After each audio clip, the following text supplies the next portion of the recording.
Insulin. Did you feel that shiver run down your spine? Well, as many keto enthusiasts would have you believe, insulin is the one and only answer to why you are gaining fat.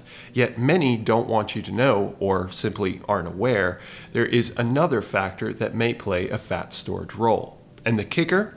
It's not stimulated by carbohydrates like insulin, it's stimulated by consuming fat. In this piece, I'd like to describe to you a bit of the physiology explaining insulin's little brother no one talks about. Learn Your Body, a science-based education.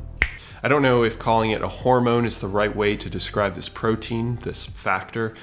Insulin flows through the bloodstream and binds various tissues to enact its fat storage effect. That is a true hormonal effect. I'm calling this insulin's little brother because it's tiny in size, and although it leads to similar effects as insulin, it does so differently from insulin. This factor, known as acylation stimulating protein, or ASP for short, is a protein secreted from the fat cells. Technically, it can enter the bloodstream and affect faraway tissues like the pancreas. So it is a hormone, but interestingly, it has some serious paracrine function, meaning it affects the cells around it locally. In this situation, fat cells. Here's the kicker, again. While carbohydrates potently stimulate insulin release, putting a brake on fat loss and stimulating fat storage in the fat cells, its little brother, ASP, is stimulated by fat, making it a little like the insulin of fat consumption, because it too stimulates fat storage and dampens fat release from the fat cells. When we eat fat, those fat molecules are packaged into vessels known as chylomicrons, and chylomicrons are then sent out of the intestines to eventually find their way into the circulation of the body, where they might eventually be delivered to the fat cells. Here, ASP is stimulated to be released from the fat cells, and ASP binds other fat cells, known as a paracrine action.